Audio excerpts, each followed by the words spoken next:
How's everybody doing today? Good evening, David. Good evening, David. Thank you for joining me. Good evening to everybody. How you doing on this wonderful Sunday? Sorry, I'm a little late, but wanted to kind of just jump into the topic as usual.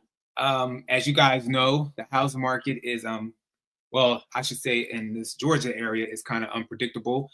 Things are looking uneasy and unsettling to some people. And today I kind of wanted to dive back into the whole thing of what Trump and Elon Musk is kind of doing to create more uncertainty in the housing market. If you guys are joining us tonight, please don't be shy to put where you're joining us from. Also, do not be shy to comment inside of the chat box. The purpose of going live is to have a live community over here so we can discuss the housing market and different situations happening. So good evening, David, again. Thank you for joining us. Hey, Lang, what's going on? And so let's kind of jump into it. So I just want to talk about, like I said, as far as we want to jump into the topic when it comes to the housing market. Yeah, Lang is in Delaware. And let me know your guys' thoughts as far as what you feel in this situation and what the media, what you're kind of hearing in the media. If there's been any concerns as far as when it comes to, even if you're trying to buy a house, if you're a current homeowner, even if you're just trying to be a renter, right? Because the renting market is also is getting hit as well. Any type of housing per se is getting hit. So let's just dive into this crazy man called Trump and Elon Musk. These men are both crazy. But everybody has their own opinion to what craziness is. But so what we're going to first talk about is, if you guys, I'm not sure if you watched the whole Trump did possibly like almost like a week ago or so, he did a speech at the White House. Excuse me too if my camera is freezing. I think it's because I have so many of these daggone pages up. But as we go on, I'll start to take some of them off the camera, and then that way we can hopefully stop the freezing over here. But yeah, today is a good Sunday. One of my close colleagues and a friend, now that I call her a friend, she had a baby shower today. So I was just coming back from her baby shower, and then I was on the phone with a young man, and I'm trying to help him purchase a house. Okay, now my computer is acting crazy, of course. Nothing can ever go right when you're trying to do stuff, right? When you try to jump on technology, you pay so much money for this stuff, and then all of a sudden, it just wants to do what it wants to do. So now my computer is buffering. Let me make sure everything is shut off. Sorry, you guys. All right. Let's see. Okay, let me know if you can hear me and see me. I cannot see you guys, but I need to make sure you guys can hear and see me. Let me check what's going on with this computer. Oh, geez, Louise. All right, here we go. Hopefully this will work. All right, here we go. Sorry about that. My computer is acting retarded. All right, so let's start with this particular article by Newsweek. So it says Donald Trump silence on U.S. housing crisis. So they're basically recapping what Donald Trump, like I said, within like a week or so ago, he had a speech at the White House, at Congress per se, and to Congress, I should say, sorry. And I watched the whole speech because I wanted to see would he mention anything in regards to the housing market, right? He had mentioned to us, hey, what's going on, Von Shay Miko? How you doing? Happy Sunday. All right, she said, congratulations. Yes, congratulations to my colleague. Wonderful. Hey, what's going on, Black Phoenix? How you doing tonight? He said, we can hear you. Okay, cool. All right. And so you guys know I like to run my mouth, but I gotta come to a hard stop at 7:30 because I have somewhere else to go tonight too. I feel like I'm running around with chicken with my head cut off. So we all know that Donald Trump had mentioned, in regards to the housing market, talking about him and also Kamala Harris, right? They had put plans and efforts because we knew that during this political season, a lot of people were talking about the unaffordability of the housing market, right? So there were supposed to be different plans put in place by both administrations when they came into office to help in regards to the housing market, to try to hopefully calm it down, settle it, create a stagflation upon the housing market, or kind of reduce the cost of housing, and then also build more housing to create more hopeful inventory. Again, housing is local to where you live at. Down here in Georgia, we have a lot of inventory.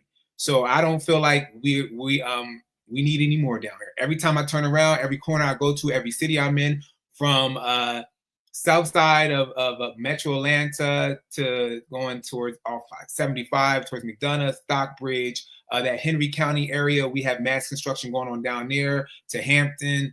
As I go west to Villa Rica, Douglasville, different counties, we have mass construction going on there. As I go east towards the Cab or past the Cab towards Lithonia, Covington, Conyers, we have mass construction going on out there. And as I go north, we have the same thing too. So down here in Georgia, our market in regards to the housing market, if someone down here, I'm going to say out of my mouth, and maybe you guys might run into other realtors down in this market, we have enough inventory. I know a lot. I know we look at our MLS and it states that we don't have as much inventory, but people need to be mindful that sometimes builders don't always put their information in the MLS.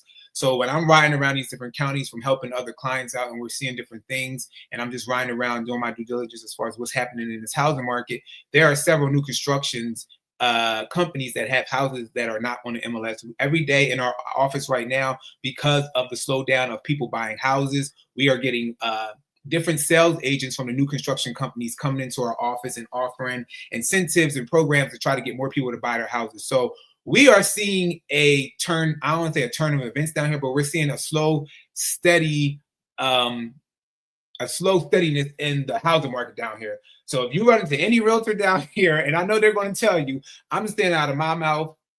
People going to tell you what they want to tell you. We have enough construction down here to what I'm seeing. And when I tell you guys, I run all around this damn Metro Atlanta and all around these different counties down here. I personally live in Cobb, but from Fulton, which is Atlanta, where Atlanta is centered at, to Clayton County, but like south of Atlanta, to the Cab, east of Atlanta, to Cobb, west of Atlanta. If you go further from west of Atlanta, Douglas County. If you go north per se of Atlanta, you'll hit Gwinnett. You go further out, you'll hit Hall, Jackson County, you'll hit different counties. And as you keep going, Newton, if you go east, Newton County, Rockdale County, if you keep going south, Henry County, Bibb County, all the way to Macon. So I'm seeing construction all over. So that's just what I'm personally seeing. And when I tell you guys I ride a lot, that I'm putting gas in my car every 2 days, I ride a lot. Clark, what is the estimate for new builds in Georgia currently? So it just depends in regards to new builds in Georgia, honestly, Black Phoenix. So what we're seeing that some of these new constructions are already built. So they're already, some of them they have move-in ready.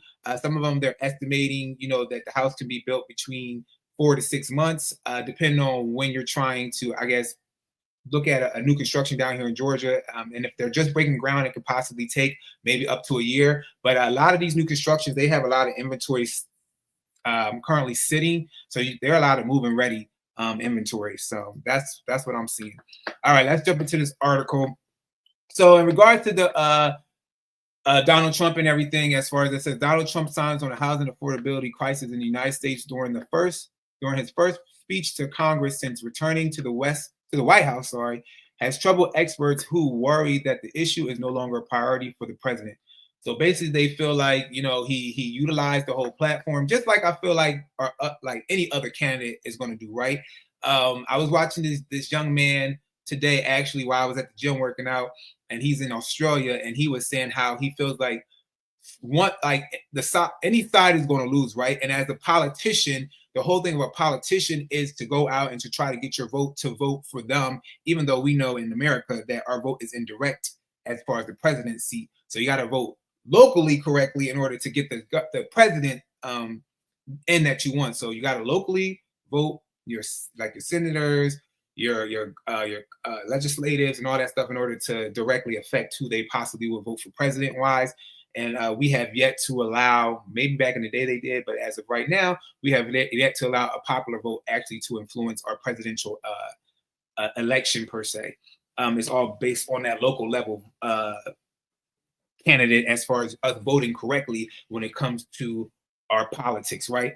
But needless to say, the young man, he was stating how one side is going to lose, right? He was saying that when politicians are going out on a campaign trail, they're saying they're going to the home builders, they're going to the investors, they're going to the big people that create whether like I said, the investors, the home builders, the companies, the Wall Street, whatever you want to say, they're going to them and say, hey, we want to make sure you guys have a great year as a corporation, as an investor. We're going to make sure you guys get as much money as you can get. We're going to make sure this is wonderful for you when it comes to the housing. And then they'll leave these people that they promise things to. And most times the people they promise things to on this side, they have the money, so they're funding the campaign trail, right? So they are lobbyists. Some of them are lobbyists to get the presidents into, the office as far as more exposure through the campaign trail. And then they'll come over to the people like us, well, like me, I should say, not like y'all, because y'all on this live probably got money.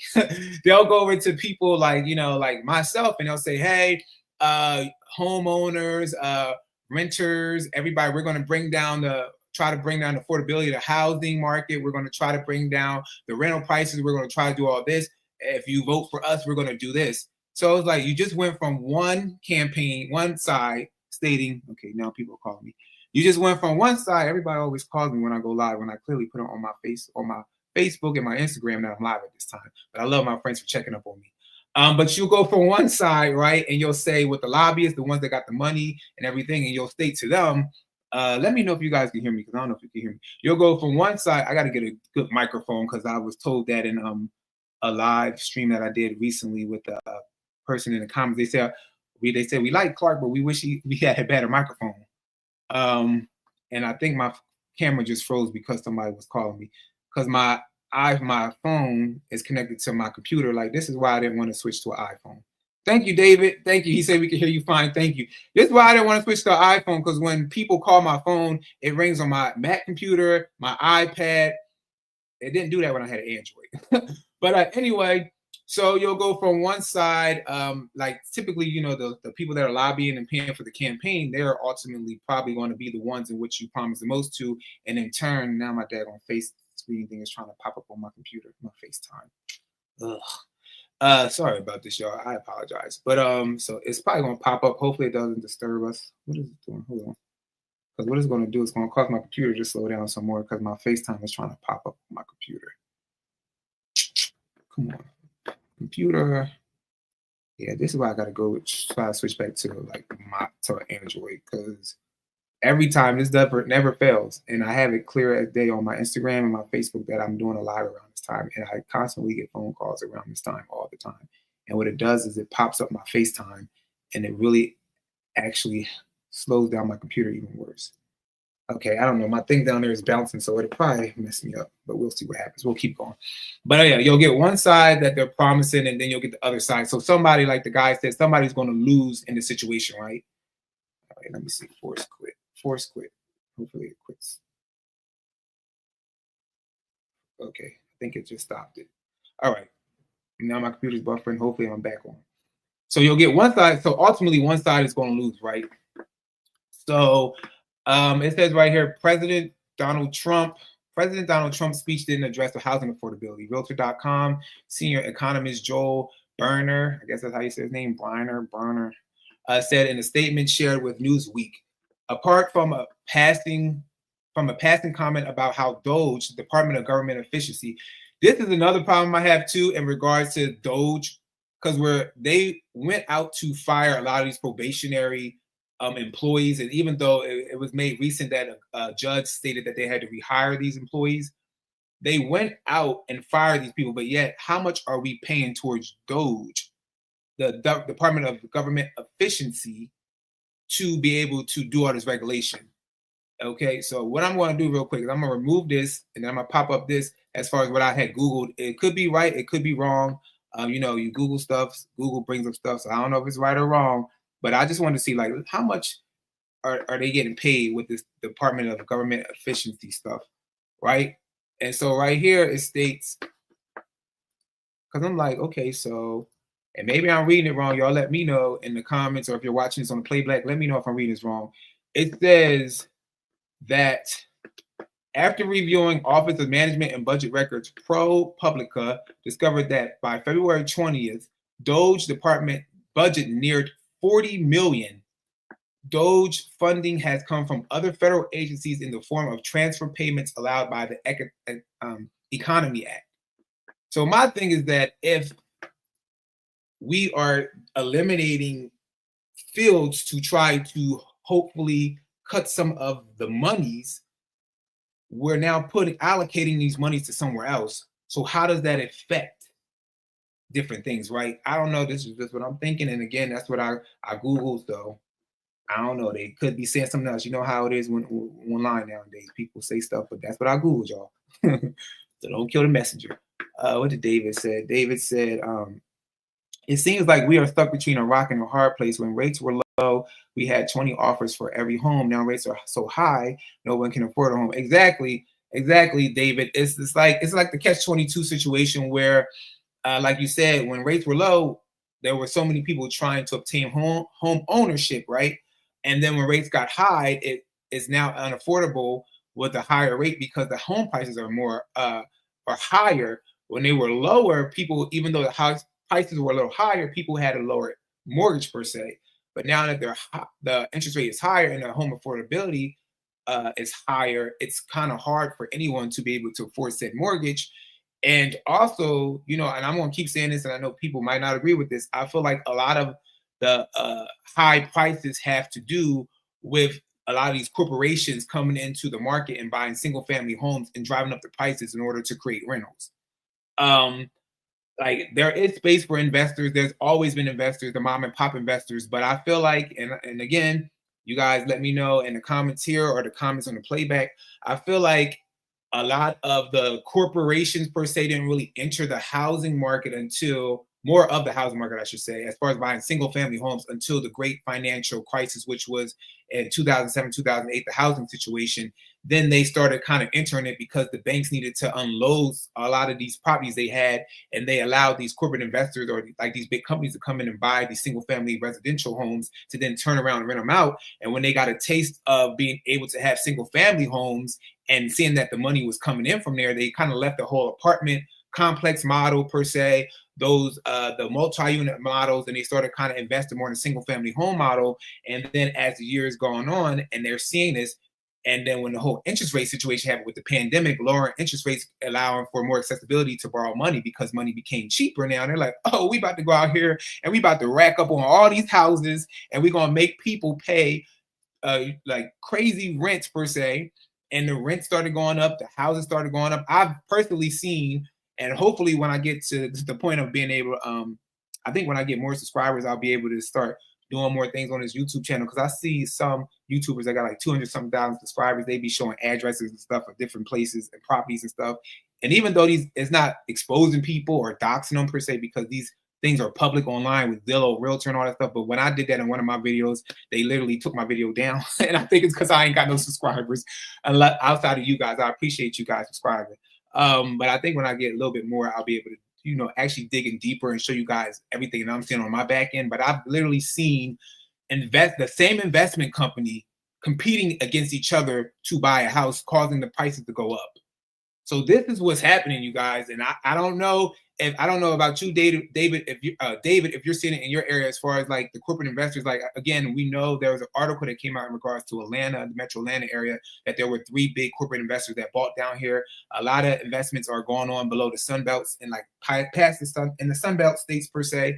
And we're seeing a lot of it. And now what's happening down here, honestly, is that I'm seeing that a lot of investors who bought in certain areas, they're liquidating their properties, they're trying to unload, and they're trying to reorganize and go in a different area where they're seeing these areas are more an area that's more conducive, where people are kind of wanting to live, wanting to send their kids to school at. They're kind of cluttering over in certain areas now, you know, because they're realizing that this area is not profitable like it was before, or people are shifting over here. So let's kind of liquidate over here and let's flip over here. And so it's been a lot going on, and behind the scenes, there's a lot of data that I see behind the scenes when I'm looking every day in the MLS, then going to public records, and diving deeper and deeper. Like I really go deep into everything, you guys. And when I tell you, it's when you start looking deep and you be seeing that a lot of these companies are bidding against each other, or they're the same company bidding against each other. You're like, now why you got? They be having so many like shell LLCs within the one company, and then it'll be like all these, like literally like maybe like 15, 20 of them, and they'll be bidding against each other. And it's the same company, y'all. It's the same company. When I tell you it's crazy, it is crazy. But nonetheless, let's get back to this about this crazy nut Trump And I don't want to offend nobody, but it's craziness. Anyway, as far as Doge, it says efforts to reduce government waste will bring down mortgage rates. That's what they're stating, and that's what they're hoping. At one point, Trump stated that he was going to fire Jerome Powell. Even though, honestly, looking at the Federal Reserve, do I feel like Jerome Powell's doing the best work? No. Do I feel like any of these people have the best interest to Americans? No. Whether it be the government, whether it be the Federal Reserve, I'm not here to cause a riot, so please don't use this of with me talking as a riot startup. But what I'm saying is that we have to be very conscious about what's happening around us. We have, as Americans, we deserve the opportunity to be able to have home ownership if you want to, right? Again, everybody does not want home ownership. So if you don't want that, I totally respect that. But as an American citizen, you should have the right for home ownership. At the end of the day, everybody should have the right to shelter. We shouldn't have, even homelessness in our country, but we do. Or global, nationwide, globally there should be homelessness. However, unfortunately, there are pockets of homelessness, right? So in the sense of that, it's like, come on now, don't get us down here to making more people homeless with this crazy stuff that Trump and Elon doing.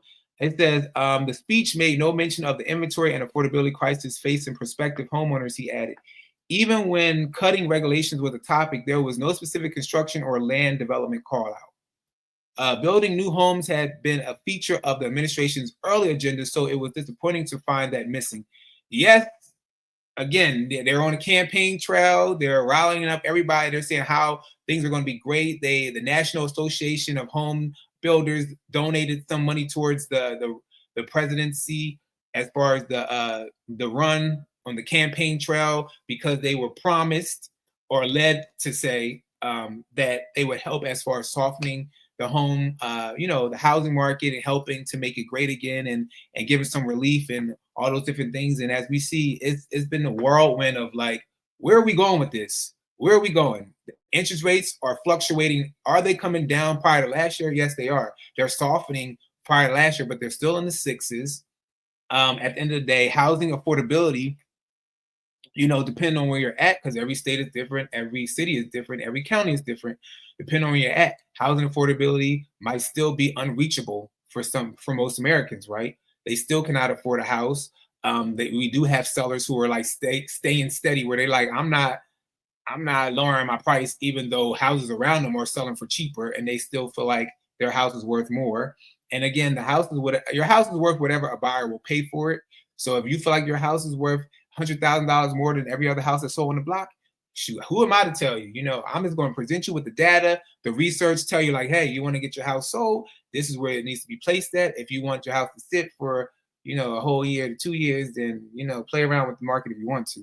But there have been some anomalies where some people put their price on the market and people buy it. So hey, you can only help people but so far. And sometimes God, what they say, God bless fools, babies, and what fools, babies, and something else. And sometimes the people that play the fool get what they want. God bless them, right? It says why it matters. As millions have been priced out of buying homes over the past few years, housing became an important issue for American voters during the 2024 presidential race. Trump ran on the campaign promise of lowering home prices, which again, the president cannot lower home prices, you guys. You can't do that.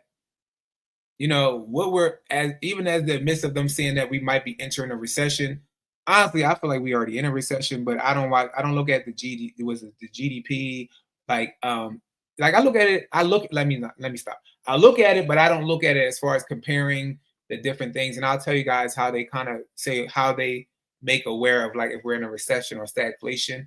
But I feel like we're already in one. I don't want to be a pessimist, but I want to be a realist. And I want to tell people, if you're going to buy a home right now, make sure it's something that makes sense to you as a home buyer, that's affordable to you going forward in the future, and to try to find the best deal that's suitable for your pockets. Because we don't know anything. We can't predict anything as people, as realtors, at any profession, as lenders. No one can predict anything. If we did, everybody would be a millionaire, right? However, at the end of the day, you as a person know where you ultimately want to get and where you're starting at. So you have to be mindful to how you approach your situation if you're trying to buy a home in this particular market. Do I feel like you might have an opportunity to win big in this market? This market going into 2026, I honestly do, because with less people buying, you might be able to get better deals. You might be able to negotiate a little bit more, right? And then ultimately, when we kind of enter into a more buyer's market, you'll be able to get a better chance at possibly buying, right? Because home prices have to settle down. I don't care what no one says, they have to soften because the appreciation that the pandemic brought upon within the last 4 years per se is astronomical, and the home value does not appreciate the way they have appreciated within the last 4 years. So what I'm personally seeing right now in some areas, and it's an anomaly in some parts of Georgia and some areas too. Like I still do see things selling high in certain parts, and I still do see people paying cash using conventional loans. And but I'm seeing more people kind of, if they're putting a house on the market, they're putting a house on the market that makes sense to comparables at which selling now. They're being more aggressive at it, and then they're also willing to give concessions, willing to negotiate a little bit more. So just be mindful if you are in a position to try to buy a home, or if you want to buy a home, just make sure you're doing the right thing. Have your realtor look at the comps. Have your realtor present things to you. Have them, talk to the other realtor and say, hey, what's making your seller want to sell their house? Get a little bit more information, because maybe you might not, the seller might say, well, they're in distress and they don't want to go into foreclosure. You might be able to work out a deal. We have to ask numerous questions to see why people are doing what they're doing, right? What did David say? He said, might be an unpopular opinion. I think many of corporate buyers are actually wealthy parents buying homes for their kids for cash. They're richer, getting richer. The richer getting. Hey, I agree with it, David. Like, I don't know where this money is coming from. Like I said, I don't know. I know one of the lies I showed you guys, a house in the MLS that was like 35 million and it sold for like 17 million in cash. So I'm like, it might be mom, it might be mom and dad and the parents buying these people's house in cash, because there are a lot of cash deals out here. So I agree with you, David. So I'm not going. It's not an unpopular opinion over here. Some of these corporate buyers are actually wealthy parents. Like, and I agree that some of these people are paying in cash. He said in many markets it might be cheaper to rent than buy. So why would a corporate buyer buy now? Just a thought. Yeah, some markets are definitely cheaper to rent than buy. So what's happening down here in Georgia? Like I said, the corporate buyers, some of them are unloading in certain areas, but they're buying in other areas. So they're buying in other areas because people, their desirability to be in these areas where like the school systems are good, the appreciation of the homes are still good. So they're like, hey, we're going to buy over here. We're going to pack up over here. We're going to buy over here because we're going to be able to get our like the bang for our buck, basically. So I guess it's like I said, I think what's happening right now, especially down here in Georgia, I don't know about over in Nebraska where you're at, there's a lot of strategizing, right? I feel like when they first entered the market, it wasn't strategizing to me. I feel like it was like, let's buy as much as we can. And once the pandemic hit, and then let's just see where it lands. Like you had Zillow jump in the market to try to buy. You had Redfin become iBuyers. Both of their those sections that of the corporation closed down, right? They reported negative numbers. They couldn't sustain it, so they had to shut it down. I think also Redfin just got bought out by somebody. I don't know. I could be wrong. I feel like I read that somewhere. You have, Redfin, Zillow. They had those departments where they were buying. They shut them down. You had another program. You had these what's it called? Rent to own programs. Like down here in Georgia, we have a thing called Divvy, Home Path, all these different programs. They have like literally within the last year or so, because I had a client that wanted to go through them. When I tell you they have restructured the program because they were losing so much money, because with Divvy, I don't know if you guys ever heard of them. They are still a program, because I don't say they were because they're still in existence, but they would allow you as a homeowner to say, oh, I want to do a rent to own situation. I'm going to go out. They'll let you as a homeowner, you go out and buy a home wherever you want to purchase a home at.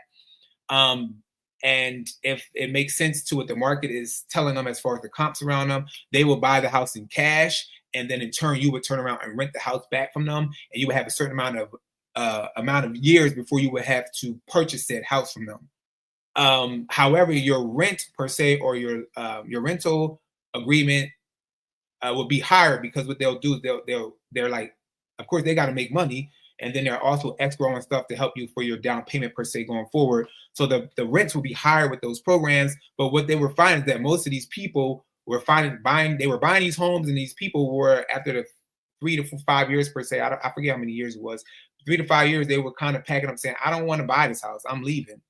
And so Divvy started to say, "Hey, we're losing too much money. We're a we're a company, corporate. We're buying these houses cash to kind of outdo the other person, and we're losing money because everybody's packing up and they're leaving."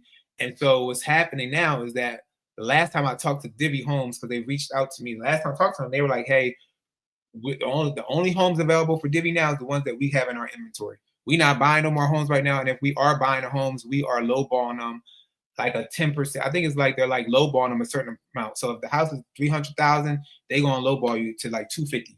So it's like before they will overdo it, where they would help you win the house with the cash, but now they like, because the way the economy is shifting and because of uncertainty of everything's going on, they lowballing people now. So yeah, so David, it's very interesting in our market down here in Georgia. Like I said, I don't know about no other market because I do business in Georgia. So everybody, as we always say, everybody's market is different. But like David is saying, it's just a thought, right? Uh David's going on that. He said when markets crash, that's when the people with money buy for cheap. Exactly. When the markets crash, people come in, investors. Well, we see Warren Buffett, right? He's basically liquidating cash. Like he's getting cash. I don't know what he's about to do with it. This is just my prediction. I think he's like, okay, because this market about to take a turn for something. When I see a lot of millionaires pulling stuff out, I see a lot of millionaires leaving to go in this place. I see a lot of people stepping down from positions and doing this. I'm like, if y'all not watching what these big people are doing, y'all better watch, because one thing about me is, even though I run my mouth a lot, I observe a lot, right? And so with that happening, I feel like Warren Buffett is about to he about to capitalize like he always do. He like, I'm pulling this cash out, baby, because once all these people, once what do you say, when the blood hit the streets, I'm about to be out here buying, buying, buying. Like I was just telling my dad recently, as I have a few clients that I'm working with down here trying to purchase a house, and one of the clients was looking for a certain type of house behind like a gated community, and the house came on the market. Literally, it's only like, it's in Mableton, a couple streets down from me. It's in Mableton, Georgia, and a house came on the market for 290. Meanwhile, all the houses in this subdivision are going for 450, 500,000, but the house is on the market because it's a short sale. So when I tell you, I send it out to like the clients. I'm like, yo, they had an open house today. I couldn't make it because I had to go to baby showers and do all that stuff. But I send it to the clients like, yo, go to this open house. It's a 290 or whatever. Maybe the next day, that house it was been on market for like what? It was on market for like 2 days. They was already under contract. They was under contract. So that's what I'm saying as far as everybody's waiting to get a deal, right? However, you have to be very strategic, because honestly, from my point of view, I don't see a massive quote unquote housing crash coming. However, I do see moments of things coming where if you're smart and you're strategic, and if you're ready and you're ready to go, you have the money, you have everything set up, you can win in certain areas. And that's what big people like Warren Buffett and all these people do. They're like, again, we're winning in these areas. They're taking their cash. This is how I'm looking at it, right? Taking their cash, and so when it's ready to put that money out, boom, boom, boom, boom, boom, we got it. There's no problem, right? David said the gap between the rich and the poor is getting worse. When people are locked out of home ownership, it limits wealth creation. Exactly, David. It limits wealth creation. It limits what America is ultimately about, right? A space, a place, and a lot of people come here from other countries because they believe in the American dream, home ownership. I don't want to say freedom per se, but just the being able to obtain a lifestyle that they might not be able to obtain in their country. That's the glory of America, right? We even though the way they got here and what they did was jacked up, but we became a country of so many people to be able to obtain, a dream, right? And one of the dreams was home ownership.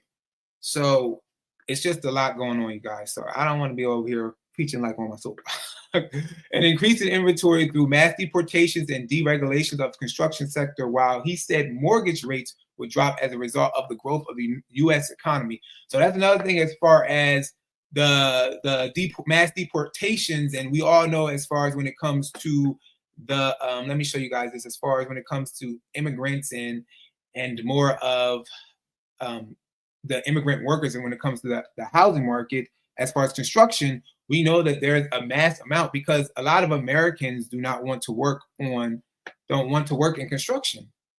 A lot of us don't want to get our hands dirty. A lot of us don't want to be out here building houses, and so we're depending on other immigrants to build our houses. And they're okay taking on this role because ultimately they come to this country to find a better life, and they're like, hey, this is a way for me to obtain a better life, to create home ownership, to give my family what I came to this country for, right? And so because of that, we have more of them in. Yeah, David said it's hard work. Exactly, it's hard work. Construction is hard work, and we don't have, we don't have, but they don't. I don't know about now. Back in the day, we used to have a metal shop, a wood shop. I don't know what the schools have now, y'all. I'm not in the high school, so I don't know what they have. They probably still have those programs. But even when I had metal shop and wood shop, I was built the wood shop. I was building the birdhouse. The metal shop, I think I did something. So I don't know how effective that is to help me build a house. But I have also have joined volunteer Habitat for Humanity to volunteer, and I will actually be volunteer because one of my colleagues just told me some great news today that she was accepted into the Habitat for Humanity program, and so I'm going to make sure the days in which they're building her house to come out and help her construct her house. So I love it, I love it, I love it. I love it. Hopefully I don't get demonetized.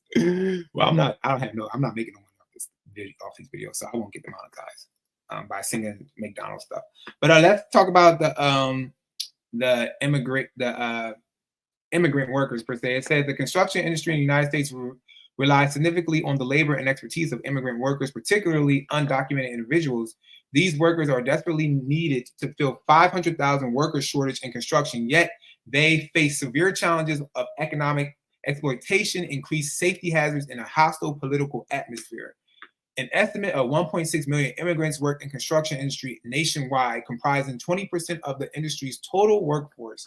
In certain states and locations, this percentage can be much larger. For example, 63% of New York City's construction workforce are immigrants, and it's estimated that 40% of those workers are undocumented.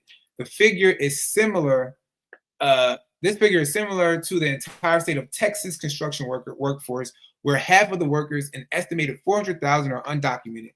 This number may seem high, but the nature of construction's vast subcontracting structure allows a large portion of workforce to be paid as independent contractors in cash instead of employees.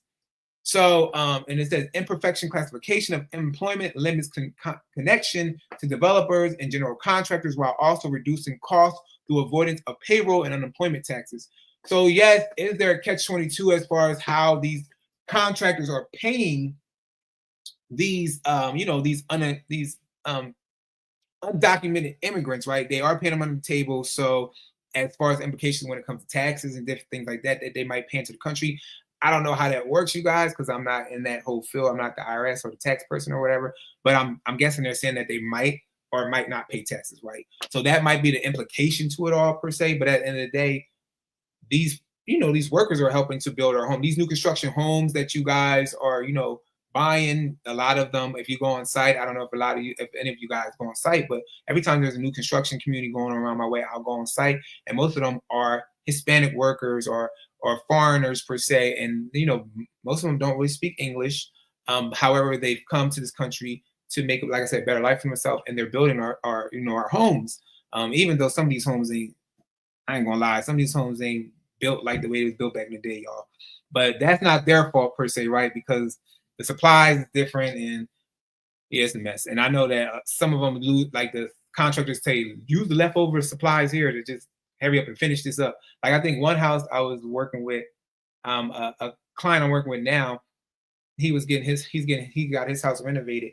And the guy was saying how when they built those houses, I guess they forgot to put something inside the stairs. So when they was pulling the stairs up to re-renovate it, he was like, basically, you could have fell through the stairs.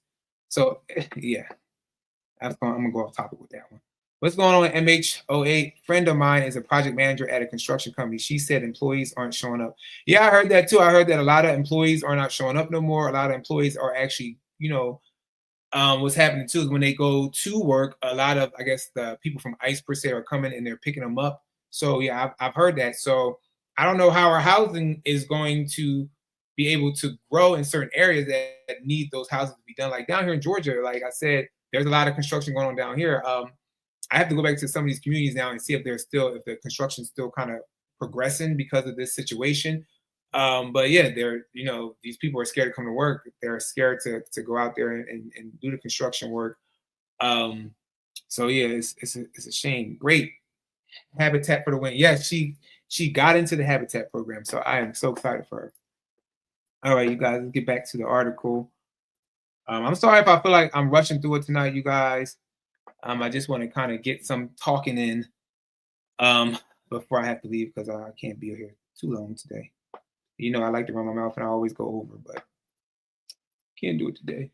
However, home prices are still rising across the U.S., and the housing experts fear the impact that Trump's immigration policies and tariffs on goods imported from Canada, especially soft lumber, could have on construction costs and inventory levels. So, as you guys know, the tariffs, as I believe, they went into effect, right? They went into effect, I believe, just recently, like a day or something ago, or maybe not a day ago, maybe I don't know, it was last week, a day ago, I don't know. They went into effect basically. The tariffs, he had pushed them back. They were supposed to go into effect in February.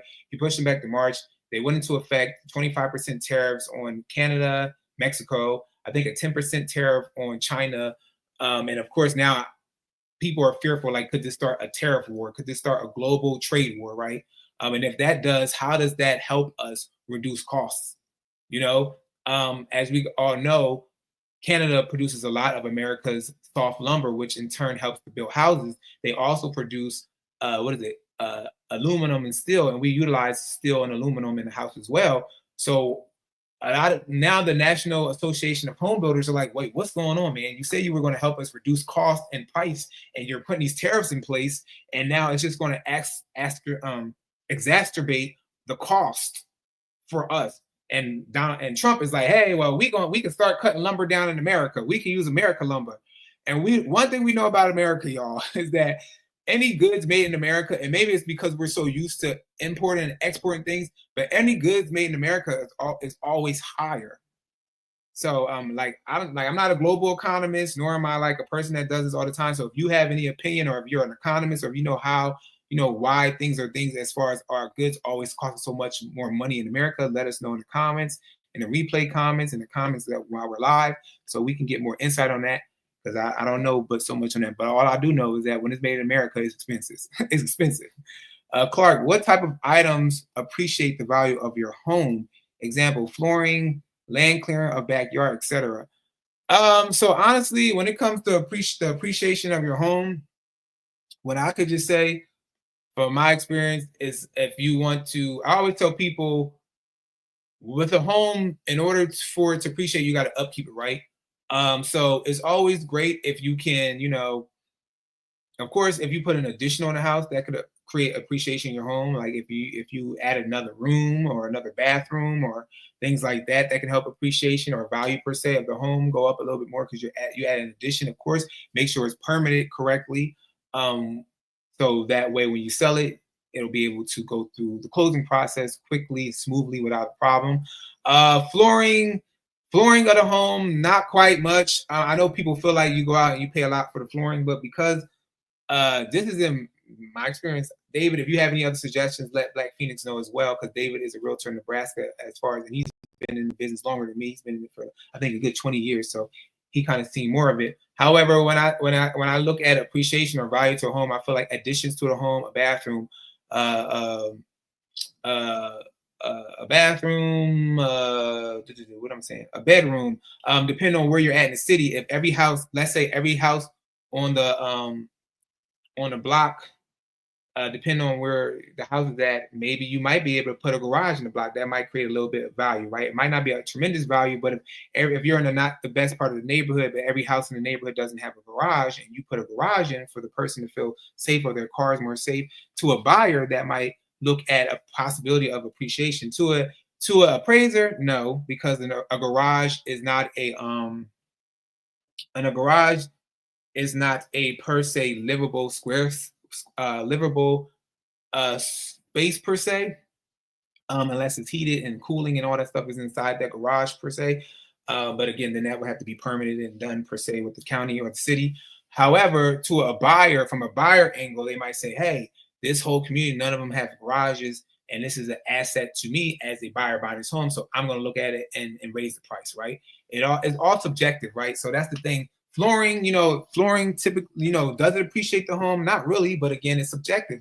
You can have a buyer come in here and say, hey, I love hardwood flooring or I love carpeted flooring. I want to pay more for this because it's nice, it's clean, it's new. Painting doesn't increase value of a house either. However, people can come in and say, hey, I want to give you more because I don't have to come in there and now paint the house all over. So it's all subjective to the buyer, honestly, as far as appreciation and value. But I would say the things that could give you value in a property would be an addition, like a bathroom or a bedroom. Because everything else is very subjective. Like land clearing a backyard, that's very subjective because you can have somebody come in and say, I like the backyard, but and it's clear and it's nice, but I can't put my pool back here. I want to put a pool here, because of the county or permits per se, right? So I would say it's very subjective. What did David say? I would say maintenance gets overlooked. Keeping your home well maintained, people will pay a premium for a well maintained. Exactly, David. And that's what I talk to my dad about all the time on the phone. And that's what I tell home sellers too. Maintain the house, make it look give great curb appeal. Make sure the house is maintained in the inside. The upkeep of the house will help you get a better price for your house, right? But if you want to see a more value per se in the house, I would say create gets like add maybe another room or something on. That's just how I would say.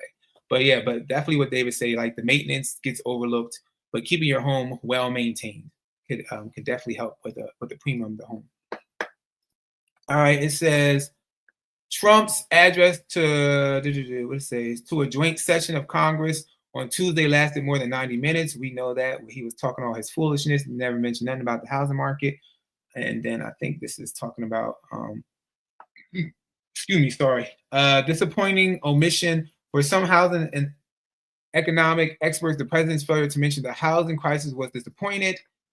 And then Trump just basically talked about the, different stuff around. Well, if you guys watched it, you heard him talking about the Gulf, making the Gulf of Mexico, the Gulf of America, blah, blah, blah, blah, blah, blah, blah. He was just talking nonsense. I think. So now what I want to do is I want to talk about Elon Musk. I don't know if you guys heard this, but he had made some cuts to what I'm going to do is my computer is really buffering over here. And it's buffering really bad that it's taking me so long that I can't even get these things off the screen. So be mindful, you guys, as it goes slow. I appreciate your time and you guys being here tonight. And anybody watching the playback, I appreciate you guys. I pray one day in Jesus' name we will get a nice mic over here and we'll get a greater streaming system. I guess everybody's using this StreamYard to stream because it is buffering. I can't even get this off the screen. But anyway, we're going to go try to switch over to Elon Musk. I don't know if you guys know, but Elon Musk had basically, there's reports as far as him with the Doge cutting some funding and that for HUD. So the housing of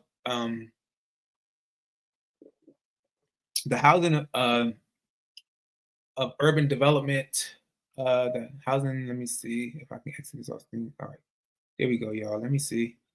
All right, I'm going to, and I also want to talk about what I think is so funny about Musk is that with them firing so many employees, how much, with them trying to discover, I guess, money per se in our,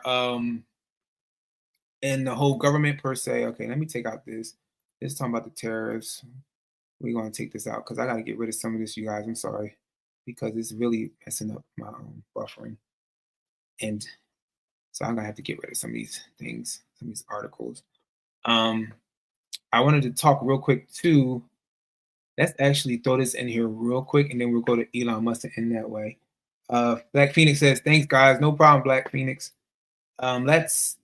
He said, let's speak on Elon. I think he is trying to head back to home to Mars. I don't know what he's trying to do, but I know one thing, that Gail King and all those people that's about to get on that daggone spaceship to go up to the daggone wherever they're going, they better be careful because ain't that what happened to those people that went underwater in that daggone submarine? Because ain't who else supposed to join in that spaceship? What's the if it's Jeff Bezos' wife? I have a feeling that, I don't want to wish this, but I have a feeling that Jeff Bezos, like, yeah, send her butt in that daggone ship and make that stuff do something in the air. I'm like, I would not go on that with those people. I'm sorry. I just don't feel like that. I'm like, baby, that woman that took that man for half of the daggone income and all this stuff, and he won't like, yes, perfect. Let her go up in space so we can get rid of her and I can get the rest of my money. That's just how. That's what I feel, y'all. I don't know. That's just what I feel. That's what I feel. I would not jump on the plane with that one. I'm sorry. A restaurant on Mars has great food, but the atmosphere is terrible. But that's so Elon Musk, if you guys don't know, if this thing get off the screen, what is going on with this stuff? There's always something going on, y'all. I feel like for some reason before I get on here, I have everything prepared, and then all of a sudden, all of here now it disappeared. Okay. So this is basically stating what is going on with this. Okay. It says the US housing market, according to MSN, the U.S. housing market is collapsing, and Elon Musk Doge is pulling the plug on affordable housing projects across the country. Monthly housing costs in the U.S. reached $3,104 in January, the highest on the record. Mortgage payments alone have nearly doubled in the past 5 years, now averaging $2,237 per month, plus $416 for property taxes and $361 for insurance. At the same time, so they're saying this is per month. This is averaging. Home prices surged $31,300 to a median of $446,300, the second highest in history. Amid record unaffordability, the Department of Government Efficiency, DOGE, a Musk-backed initiative inside the White House, directed the Department of Housing and Urban Development, which we were just talking about, HUD, to cut millions in federal housing contracts. The funding cuts have shut down projects in over 1,000 communities, hitting programs designed to address homelessness, disaster recovery, and community development. Housing advocates are calling it an attack on low-income families, but DOGE has not backed down. It says DOGE slashes housing funds, canceling over $30 million in grants. DOGE ordered HUD in February to inform nonprofits that their operations and performance in connection with subject awards are not in compliance with the executive order titled Ending Racial and Wasteful Government DI Programs and Preferencing. So one thing I can say is that if they are finding programs that are not in compliance, that are not doing what they're supposed to do, or the funding is not being allocated the right way, I agree. It needs to be done with. It needs to be set aside. It needs to be very restructured, because we don't want to allow that all this money that we're supposed to be collecting to help, low income families to be able to sustain shelters and live. We don't want the money to be allocated in the wrong direction. So if it's being done wrong, allocated the wrong way, we do need to, find a way to make sure this is being done correctly. However, if it's not, we need to make sure that our country and our people in our country are getting served correctly, right? The order signed Trump's administration was cited as biased for shutting down at least 8 national organizations that provided technical assistance to housing programs. The move eliminated funding for 2 or 3 organizations responsible for administering the Section 4 program, a federal initiative that supports housing development in underserved areas. By law, these grants must be distributed through national intermediates, but DOGE has cut off funding without congressional approval. HUD's own guidelines say these grants must advance housing justice and support underserved communities. Instead, Musk government watchdog group has taken control, redirecting priorities away from affordable housing.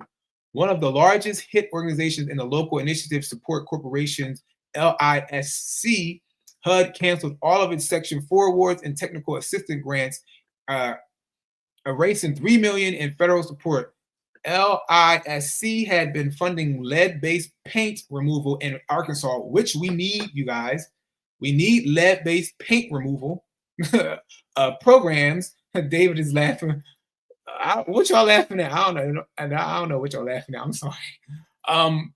We need, we need lead. We need these certain programs, right? Lead-based paint is not good, and I used to be in the educational field, as in the teaching field, right? Prior to like the real estate, I used to also be in the entertainment industry. I feel like I've done everything in life. But anyway, there were children, even though they were what they're doing nowadays, they're coupling all these kids that might have some type of special needs per se in the same class. I don't know. Am I saying it correctly now? I don't know. I know some words you can't say right, and I don't want to offend nobody. But a lot of these special need kids, so like kids that have autism, different things or whatever, they kind of couple them all in one classroom nowadays, and they're not really truly. Oh, he said we're laughing at the restaurant on Mars. I know MHOA. You can always count on him to give you a good joke, and I love it. They're they're funding. They put these kids in these classrooms per se, and I was looking at one of the kids in the classroom and the way he was acting and everything he was doing. I was like, this boy looks like he has some type of lead poisoning than really autism. So like we need certain programs. So if you're cutting certain programs, and this is an underserved community, because I worked in Philly at the time in the school system, and where was that? In West Philly? Was it West Philly? I was in Southwest Philly, West Philly, all over.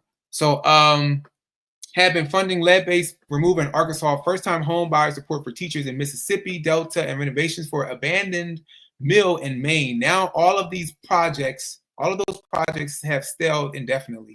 An LISC spokesman slammed the decision, reportedly telling Bloomberg this move violates congressional appropriations language. What's going on? Which mandates expert intermediaries. Am I saying it right? I don't know. Manage Section 4 funds. Sorry. If I'm saying it wrong, a language teacher or English teacher, you'll get me in the comments. The spokesperson emphasized that HUD lacks the capacity to distribute these grants efficiently, meaning the funding cuts could have long-term consequences for local housing initiatives. It says Enterprise and Habitat for Humanity reacts to certain terminations. Again, this is another great thing that we have in regards to housing and affordability for people that want to, eventually own homes per se. It says another major nonprofit effective is Enterprise Community Partners, which was overseeing $32 million Section 4 contract meant to support affordable housing development. The group had spent the past year training smaller organizations to apply for manage grants, helping low-income families access better housing opportunities. Those funds, particularly distributed in grants of $50,000, have now disappeared overnight. We're going to go down to more so we can get over to, let's see, they talk about Habitat right here.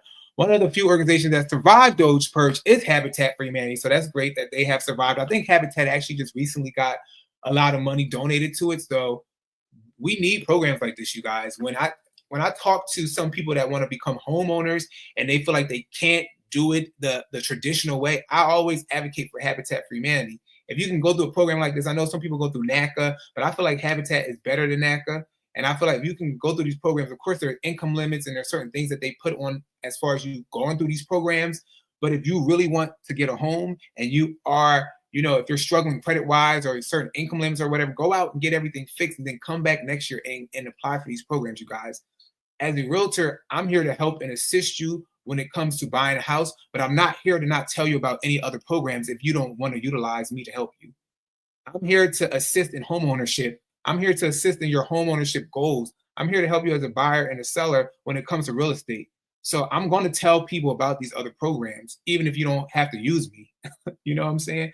I feel like it's another way to do it. You don't have to utilize me as a realtor to do so. However, if you want to utilize me to go the traditional route way, hey, I'm here to help. I'm here to guide you. But utilize programs like Habitat, they were built for a purpose and a reason.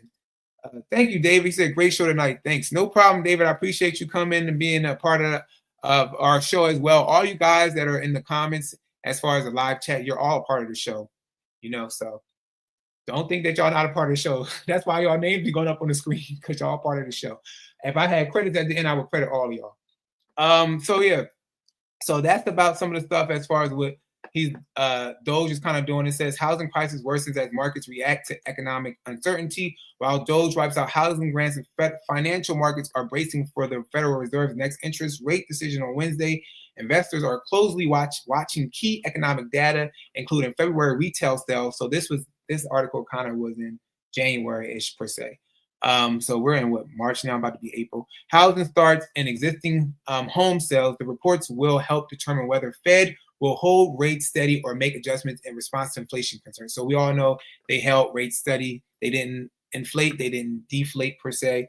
They held them steady. All right, so let's get into one last thing, and then I have to jump off of here. I wanted to show y'all how much Elon Musk was getting as far as when it comes to SpaceX. I think I deleted that article off the screen, but it was like billions of dollars. Like SpaceX, his program, billions of dollars in government contracting. They said that they actually saw they dug back 20 years where his business was always collecting government contracts and funds and subsidies and everything from America.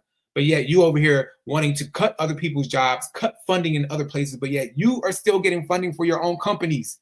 How does that help the American citizens? How does that help our housing market when you're trying to destroy our housing market in the sense of what you guys are doing?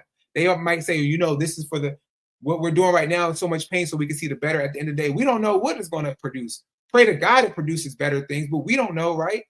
However, at the end of the day, we have to be mindful as American citizens that we have to move with intention now, move with intentionality, move and make sure, that we're doing things correctly. I don't want to tell nobody not to buy a home. I don't want to tell nobody not to sell a home. But what I want to tell you what to do is make sure you're moving with intentionality, make sure you're understanding what's going on around you, and make sure you're making the right decision that's smart to you. Because at the end of the day, the purpose of everything in these lives and these conversations we have is for you guys to win. For you guys to win, right? Jane, my dad said, she is a bigger philanthropist than Jeff Bezos. Oh, the wife? I would be scared to go on that daggone ship with them right now. Awesome show. We love you. Thank you for your knowledge and everyone's participation. Yes, thank you, Lang. No problem. MHO, he said, a Todd Sachs rant style rant. I'm not trying to be Todd Sachs, MHOA. Even though I watch him, I watch every, real estate professional from what we're all saying. But at the end of the day, these are feelings that I talk to my dad on the phone almost every day. Conversations we have every day, because the way I see our market going and the way I see some of my real estate colleagues down here are kind of not educating and not really telling the truth about what's happening around us. And the whole thing is I want people to be educated and informed to make the right decision that they want to make, right? David's laughing. I know MHAOA, he got me talking about the Todd Sachs rant. I like everybody on when it comes. And I love the difference of opinions, the difference of conversation per se, right, about real estate. But I just want to tell everybody, be mindful. Of course, I'm always going to preach home ownership because, like David said earlier, that's one of the ways of creating wealth, right, in the country. Real estate is a way to create, wealth per se, longer down the line, right? But we got to be very cautious in this particular time because we have to move with intentionality and move in the right area and make sure that if we're going to do things with housing right now, we have to make sure it makes sense to us. Everybody's path on home ownership or selling a home or home buying is different. Just make sure it makes sense to you, right? I don't want to deter people from buying a home, but I want to say, hey, if you feel like you can't afford a home right now, there's some programs over here. You can do Habitat for Humanity. If you want to try NACA, you can do these different programs. This is for you. If you feel like you don't make enough money, if you feel like you want to obtain home ownership, try these avenues, right? You don't need me as a real estate professional. I can give you the resources to tell you to go over here, right? But you don't need me to help you because, trust me, Habitat for Humanity will help you. They will help you. I'm not a spokesperson for Habitat, but this is another way you can go. Or if you want to go the traditional way and you might need some, funding or down payments or whatever, this is what you could possibly use over here. Or if you're going conventional or this is what you're doing over here. This is what we need to lay out over here, right? So I just want to basically advise people and make sure they're going in the right direction when it comes to home ownership. She said, always remember, educators educate. Yes, and that's what we do, Lang. We educate, and I think that's my big thing. I educate a lot. So let's get to the last thing real quick. I'm supposed to be out of here. I'm still on here. I just want to kind of define what they said a recession is, so you guys can see what they define as a recession. Again, I'm not a global economist per se. I don't look at this particular market every day. I mean, as far as the stats every day, I should say. But they're saying how a recession affects the housing market. So let's see what they say real quick, what a recession is. So they say recession versus stagflation. What's the difference? It says the technical definition of a recession is a 2 consecutive quarters of negative growth, domestic product growth. But this definition is of a little use to anyone other than economists and policymakers, largely because it's backward looking. You can't tell you're in a recession until you've been in one for 6 months. More broadly, recessions are periods of widespread economic downturn with a sharp spike in unemployment that slowly ebbs. So they're kind of telling you like what's the difference between recession and stagflation. They said that stagflation is a rarer, more complicated condition characterized by slow or no economic growth, high inflation, high unemployment. The economy of the U.S. is in the 1970s is a primary example when a confluence of supply chain issues, geopolitical factors, and monetary policy sent prices and unemployment soaring in a high interest rate environment. So they're kind of telling you what's the difference between recession and stagflation. So I asked you guys this on the way out of this live because I have to end it now. What do you think? Do you feel like we're heading into a recession? Do you feel like we're currently in a recession? Do you feel like we are possibly in the sense of a stagflation moment with high prices and different things? Let me know if you're watching this on the replay as well. Let us know how you feel in regards to those two things and where you think we might be at. I want to thank everybody for coming on live tonight. David, Lang, Von Shea Nicole, Black Phoenix, my dad, James Clark, MHO8. I appreciate you guys coming in every week and checking in and coming on live and having a broader conversation and chat with me. And if you guys are watching this on the replay, please make sure to let us know where you're watching from. How did you get over to the channel? Hopefully you stay over at the channel and we will have more discussions going forward. We're dipping toes, okay? All right, thanks again, everybody. Have a wonderful Sunday and a great week coming forward. All right, take care. Bye-bye.